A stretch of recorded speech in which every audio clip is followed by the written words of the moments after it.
ഭഗവാനെ, ഗുരുവായൂരപ്പ രക്ഷിക്കണേ.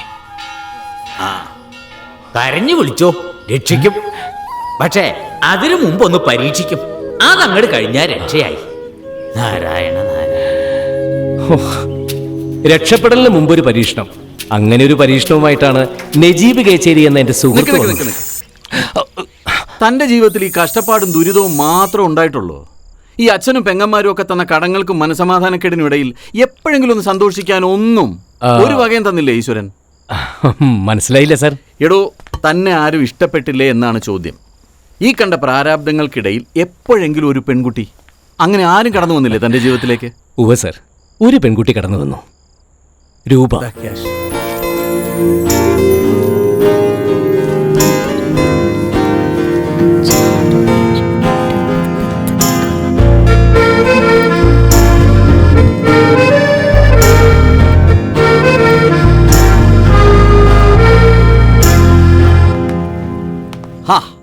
എന്നാൽ ഇനി ആ ഇഷ്ടത്തിന്റെ കഥ പറ. സാർ, ആ നജീബ് കേച്ചേരി സൈക്കിളിൽ വന്നോണ്ടിരിക്കുക. അവൻ വന്നോട്ടെ, ആദ്യം ഇത് പറ. എന്നിട്ട് അവൾ ജീവിതത്തിലേക്ക് കടന്നു വന്നിട്ട് രൂപയുടെ മൂല്യം കൂടിയോ അതോ കുറഞ്ഞോ? അന്താരാഷ്ട്ര മാർക്കറ്റിലെ ഏറ്റക്കുറച്ചിലുകൾക്കനുസരിച്ചാണല്ലോ സാർ രൂപയുടെ മൂല്യം എന്നും കൂടുകയും കുറയുകയൊക്കെ ചെയ്യുന്നത്. ആരായിരുന്നു ആ അന്താരാഷ്ട്ര മാർക്കറ്റ് അഥവാ അമേരിക്ക? അവളുടെ ആങ്ങള സബ് ഇൻസ്പെക്ടർ അജിത് കുമാർ.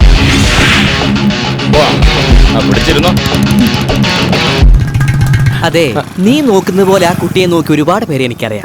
അവരുടെ എല്ലാം അസ്ഥിവാരം ബുള്ളറ്റിൽ പോയി അവളുടെ ആ ചേട്ടൻ പോലീസ് ഇടിച്ച് കലക്കി. അത്രയും മനസ്സിലായോ? അത്രയും മനസ്സിലായി. അല്ലെങ്കിൽ തന്നെ കടക്കാര് നിന്റെ ഒബ്ലാങ്കട്ട പൊട്ടിച്ച് ഓംലെറ്റ് അടിക്കാൻ നടക്കുക. ഇതിന്റെയൊക്കെ ഇടയിൽ കൂടെ ഹോം ഡിപ്പാർട്ട്മെന്റിനെ കൂടി ശത്രുവാക്കിയാൽ കൊള്ളാമെന്നൊരു ആഗ്രഹമുണ്ടോ? അങ്ങനെ ഒരു ആഗ്രഹമില്ല. ഇല്ലല്ലോ. എന്നാ വേഗം വണ്ടി കയറി മണ്ടാ നോക്ക്. കേറ്.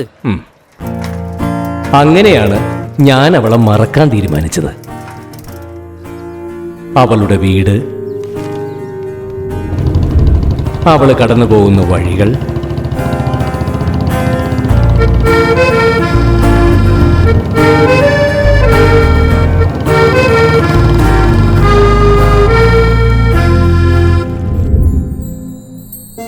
അവളുടെ മ്യൂസിക് ക്ലാസ്. ഈ പരിസരങ്ങളിൽ ഒന്നും ചെല്ലാതിരിക്കാൻ മനഃപൂർവ്വം ഞാൻ ശ്രദ്ധിച്ചു.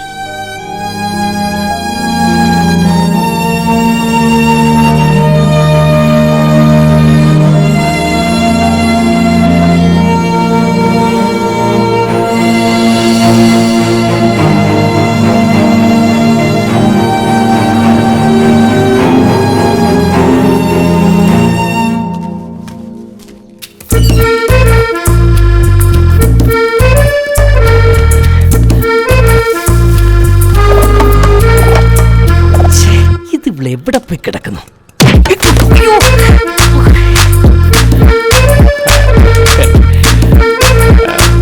മണ്ടിപ്പെണ്ണെ പിടക്കമാണോ?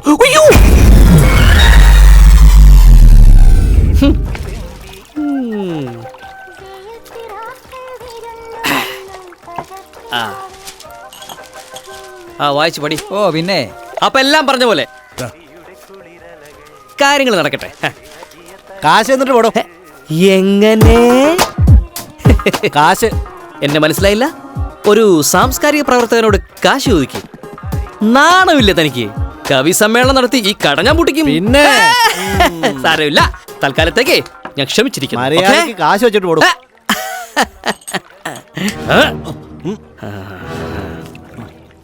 അതെ, തൽക്കാലം ഇതിരിക്കട്ടെ, ബാക്കി ഞാൻ നാളെ തരാം. പ്ലീസ്.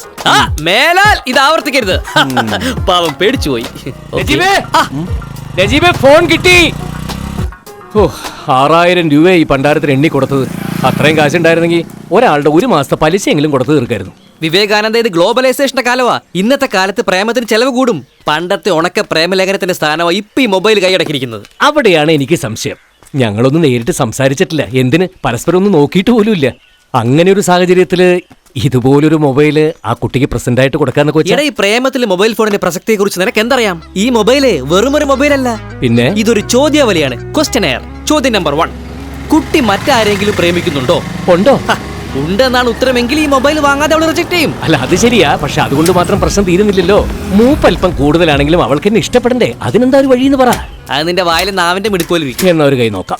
വിവേകാനന്ദ, ഈ ലോകത്ത് നടക്കുന്ന എല്ലാ പ്രണയങ്ങളുടെയും കൂടെ നിൽക്കുക എന്നുള്ളതാണ് ഞങ്ങൾ സാംസ്കാരിക പ്രവർത്തകരുടെ കടമ. അതുകൊണ്ടാണ് ആദ്യം പിന്തിരിപ്പിക്കാൻ ശ്രമിച്ചെങ്കിൽ പിന്നീട് ഞാനിതിന് കൂട്ടുനിന്നു.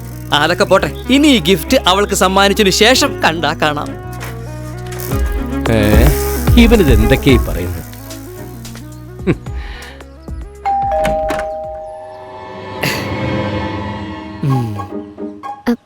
ചേട്ടൻ ഇവിടെ ഇല്ല. ഞാൻ വന്നത് ചേട്ടനെ കാണാനല്ല, കുട്ടിയെ കാണാനാ. എന്നെ കാണാനോ? അതെ. എന്താ കാര്യം? കുട്ടിയെ സ്വന്തം ATM കാർഡിനേക്കാളും സ്നേഹിക്കുന്ന ഒരു ചെറുപ്പക്കാരൻ ഈ നാട്ടിൽ ജീവിച്ചിരിക്കുന്നു. ഈ ഫോണിലെ ബ്ലൂടൂത്ത് വഴി അവന്റെ സ്നേഹം അവന് കുട്ടി അറിയിക്കണം. മനസ്സിലായില്ല? ദയവ് ചെയ്ത് സന്തോഷത്തോടെ അവൻ തന്നുവിട്ടിയ സമ്മാനം സ്വീകരിക്കണം. അതെ, പിന്നീട് എന്ത് സംഭവിച്ചു അതൊന്ന് പറ. എന്താണോ ഞാൻ ഭയന്നത് അത് തന്നെ സംഭവിച്ചു. ഈ മോഡലാണോ വാങ്ങിച്ചോണ്ട് വന്നേക്കണേ? ഒരു ഐഫോൺ വാങ്ങായിരുന്നില്ലേ? Not iPhone, your phone, your phone. IPhone, iPhone. Oh, phone. അതൊക്കെ നമുക്ക് വാങ്ങിക്കാലോ. ആദ്യം കുട്ടി അവനൊന്ന് വിളിക്ക്, എന്നിട്ട് ഗിഫ്റ്റ് കിട്ടിയ കാര്യം പറയൂ. ആ ഫോണിന്റെ പേരെന്താ പറഞ്ഞ? മൈഫോണോ? മൈഫോൺ അല്ല, ഐഫോൺ. അതന്നെ, ആ ഫോണൊക്കെ പറന്ന് വരൂ. എന്നാ പിന്നെ ഇപ്പൊ തന്നെ വിളിച്ചേക്കാം. ആ നമ്പർ ഒന്ന് പറഞ്ഞു. 98470 98470 42 63 63. അയ്യോ,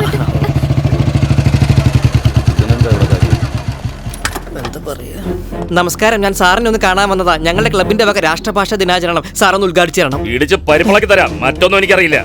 എന്തുവാ കേറിപ്പടയാത്ത?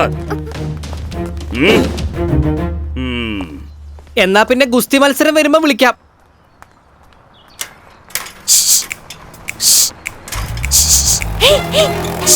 കാറ്റ് പോയോ?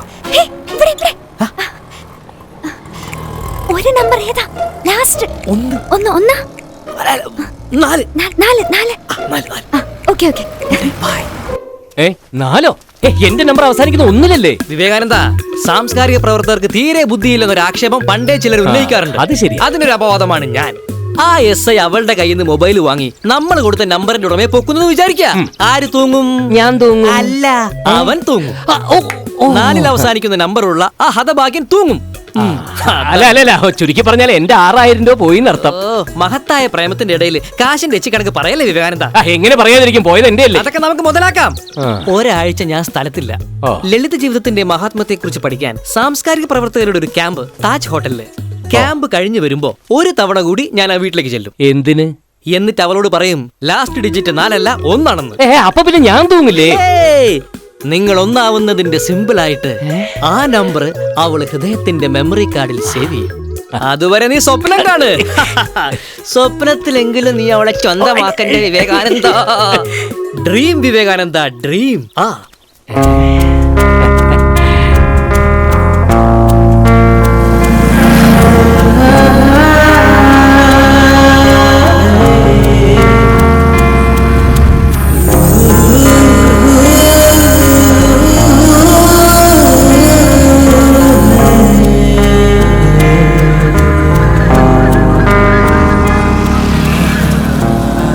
സിനിമയിലായിരുന്നെങ്കിൽ ശരിക്കൊരു പാട്ടിനുള്ള സിറ്റുവേഷൻ ആയിരുന്നു ഇത്. പക്ഷെ ജീവിതത്തിൽ പാട്ടില്ലല്ലോ. അതുകൊണ്ട് ആ ഒരാഴ്ചക്കാലം എന്നെ കടന്നുപോയത് ഇങ്ങനെയായിരുന്നു.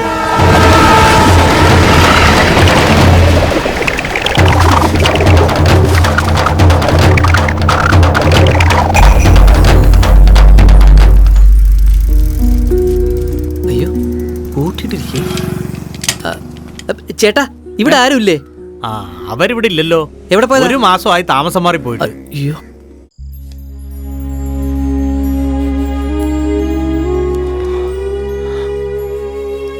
പോയി സർ, പോയി. ആ നാടും വീടും വിട്ടുപോയി. എന്തിനു പോയെന്നോ എവിടേക്ക് പോയെന്നോ എനിക്ക് അന്നൊന്നും മനസ്സിലായില്ല സർ. അന്വേഷിച്ചില്ലായിരുന്നു? ഇല്ല സർ. നഷ്ടങ്ങൾ ഒരുപാട് സംഭവിച്ചിട്ടുള്ള വിവേകാനന്ദന്റെ ജീവിതത്തിൽ അതും ഒരു നഷ്ടം. കഷ്ടം. ഞാൻ വിചാരിച്ചത് അവളെ തനിക്ക് കിട്ടിയിട്ടുണ്ടാവുമെന്ന്. കിട്ടുമ്പോഴല്ല, നഷ്ടപ്പെടുമ്പോഴാ സർ പ്രേമം അനശ്വരമാകുന്നത്. നജീബ് കേച്ചേരി എന്നെ ആശ്വസിപ്പിച്ചത് അങ്ങനെയായിരുന്നു. പറഞ്ഞ പോലെ അവൻ സൈക്കിളിൽ അതെ വന്നോണ്ടിരിക്കുകയാണ്. സർ. എന്തായി അവൻ പറഞ്ഞ മറ്റേ ഈ എന്തോ പുതിയ ഐഡിയ പരീക്ഷ? വിവേകാനന്ദ, നിന്റെ സമയം തെളിഞ്ഞു വിവേകാനന്ദ. 5 ലക്ഷം കൊടുക്കാത്തതിന്റെ പേരിൽ നീയുമായിട്ട് വഴക്കിട്ട് പോയ നിന്റെ അളിയനില്ലേ സേതുവളിയൻ? ആ അളിയന് നിന്നെ ഒന്ന് കാണണമെന്ന്. എന്തിന്? എനിക്കാരും കാണണ്ട. കാശ് ചോദിക്കാനല്ല, നിന്നെ സഹായിക്കാനാ. സഹായിക്കണോ? അതെ, നിന്റെ സ്ഥിതി ഇപ്പൊ മോശമാണെന്ന് അളിയൻ എങ്ങനെയോ അറിഞ്ഞു. എങ്ങനെ? അത് എന്തൊക്കെയായാലും നിന്റെ സ്വന്തം ചേച്ചിയുടെ സ്വന്തം കെട്ടിയോനല്ലേ, വിഷമം തോന്നാതിരിക്കോ? അത് ശരിയാ. മാത്രമല്ല അളിയന്റെ സാമ്പത്തിക നില ഗംഭീരമാണെന്ന് കേട്ടത്.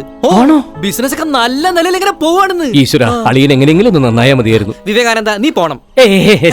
ഇങ്ങോട്ട് കയറി വരുന്ന ഭാഗ്യത്തെ സൈലന്റ് മോഡിലിട്ട് അറ്റൻഡ് ചെയ്യാതിരിക്കല്ലേ വിവേകാനന്ദ. ഒന്നും പറയണ്ട, നീ ആ വലത് കാലം വെച്ചിട്ട് അങ്ങോട്ട് കയറി.